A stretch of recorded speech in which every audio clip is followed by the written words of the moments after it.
is up with our next question. Hi, I'm Michael Kaufman from Toronto. I've heard that heating foods on the highest setting on a microwave oven breaks down nutrients, and so it's best to cook or reheat at a somewhat lower level. Is this a plausible theory? For the answer, we called Dr. Dmitry Soldatov, a professor of chemistry at the University of Guelph. Welcome to our question show. Hello, Bob. First of all, is it better to cook food at a lower temperature? Yes, absolutely yes, although it all depends. In many cases, it would not make a very big difference. Still, I believe getting good habits is a key to good health. Well, how does the microwave actually cook the food? The microwave oven shines electromagnetic waves on our food, similar to radio waves. Microwaves cannot directly affect nutrients, they just don't have enough energy for this. But the mechanism is interesting. What microwaves are mostly doing is making the molecules of water in our food to rotate. And then these rotating water molecules will push other molecules around, and that will create some heat. Oh, I see. So the microwaves are just affecting the water, since our food is mostly water anyway, but it's the sort of the rotating or shaking water molecules that is the heat that's being done, right? Exactly, and this is very smart because every food has some water in it. Now, does that differ that much from cooking food, say, in a frying pan? Well, it is different. One difference is that microwaving can create some high local temperatures in the food, so indeed microwaving can be slightly more destructive to nutrients, for example, than regular heat. In most cases, I wouldn't see this very concerning. Now, our questioner is asking about nutrients. What do the microwaves do to them? When we microwave in food, we do destroy some vitamins and nutrients. And this is the price for making our food easy to digest. So we don't have capacity to digest every raw food like some animals do, like cows or geese. So we need to make food a little bit friendlier for our stomach before we eat it. So microwaving at higher level make it faster but less uniform. You could think of cooking something on a very hot frying pan, and you will destroy more nutrients in this case, but will cook faster. In fact, nutrients at the bottom of the frying pan can be completely destroyed and even turn into bad chemicals, while food at the top may be not even cooked at all. I see. So in a frying pan, you can get it burned on the bottom and uncooked in the top. So can that happen in a microwave if you cook it at a higher level? Exactly, but it all depends. It all depends on the food. For example, it is well known that it's not a good idea to defrost food at the highest level because you could get some portions burned while some other portions will be still icy at the same time. Dr. Soldatov, thank you so much for your time. Thank you a lot. Dr. Dmitry Soldatov is a professor of chemistry at the University of Guelph. And that's it for our Quirks and Quarks question show this week. If you'd like to get in touch with us, our email is quirks@cbc.ca. You can find our webpage at cbc.ca/quirks, where you can read my latest blog or listen to our audio archives. You can also follow our podcast, get us on SiriusXM, or download the CBC Listen app. It's free from the App Store or Google Play. Quirks and Quarks is produced by Megan Foster, Rosie Fernandez, Amanda Bukowitz, and Sonia Beide. Our senior producer is Jim Levins. I'm Bob McDonald. Thanks for listening.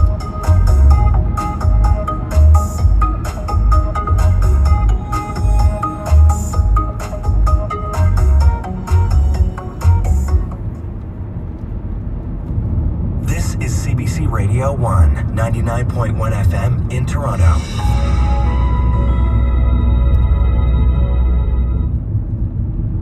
I didn't get many new things, so I definitely remembered getting that shirt. September 30th, every year, a day to honor residential school survivors, celebrate their resilience, and walk the path of reconciliation. It all started with an orange shirt and a little girl who just wanted to matter. Unreserved with Rosanna Deerchart.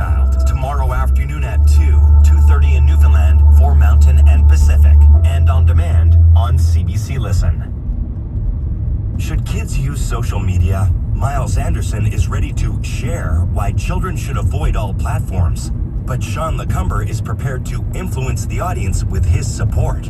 Host Steve Patterson encourages you to like and subscribe on The Debaters after the news.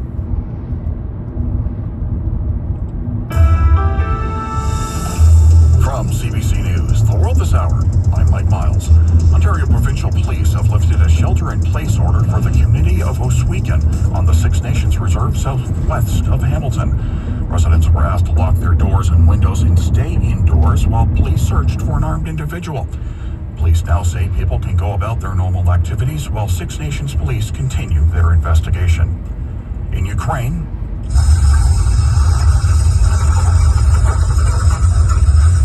firefighters spray water on a burning building hit during strikes in Zaporizhia.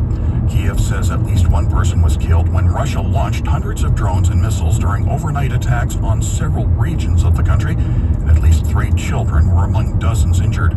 Meanwhile, former parliamentary speaker Andrei Perubi was assassinated. A gunman shot and killed him on the streets of Lviv, then fled. A manhunt for the shooter is now underway. U.S. President Donald Trump is reacting angrily to an appeals court. 1 kilometer, turn right onto Wellington Road 26. Constitution to impose those levies. Trump called the court highly partisan and said the U.S. would be, quote, destroyed if the U.S. Supreme Court doesn't overturn the ruling. Steve Futterman has more. It was on April 2nd with great fanfare that Donald Trump announced sweeping tariffs. My fellow Americans, this is Liberation Day. The Trump tariffs impacted to different degrees. Turn right onto Wellington Road 26. Tariffs, including the reciprocal ones, are illegal. Attorney Neil Katyal, who served in the Obama administration, argued the case before the appeals court. The president, under our Constitution, is given no power to impose. For about 15 kilometers, continue straight. The appeals court delayed enforcement until mid-October to allow the Trump administration a chance to appeal to the Supreme Court. Trump's reaction was quick. He said if these tariffs ever go away, it would be a total disaster. Trump aides suggested last night there are other ways to impose similar tariffs if these are struck down. Steve Futterman for CBC News, Los Angeles. Several municipal councils in the UK are trying to use the courts to stop the practice of housing asylum seekers in hotels.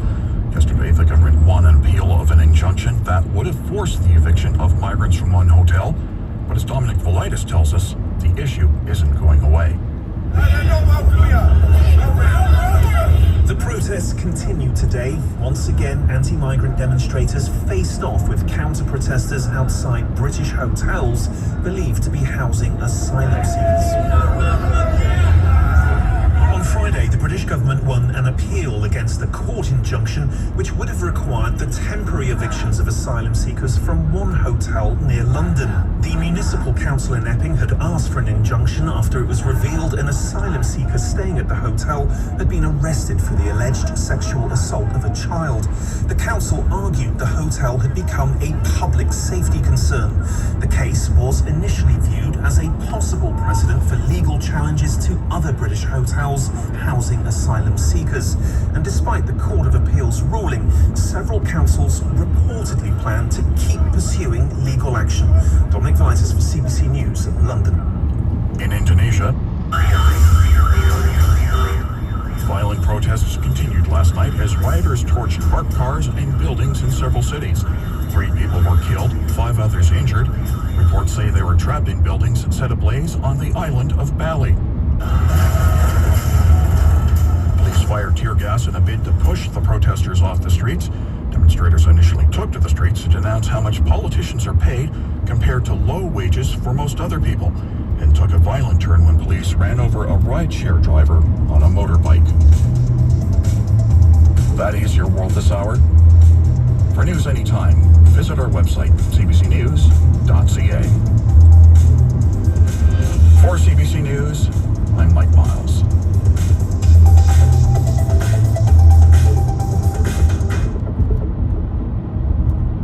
Here's the weather forecast. forecast for Toronto, Hamilton, and Niagara. A mix of sun and cloud today with a high of 22 degrees with a very high UV index reading. Tonight, there's going to be a few clouds with a bit of fog overnight, dropping down to 11. And for tomorrow, sunny and then a high of 23. And in Peterborough and the Kawarthas today, a mix of sun and cloud with a high of 21. It's going to be clear overnight with a bit of fog dropping down to 9 degrees and sunny tomorrow with a high of 24.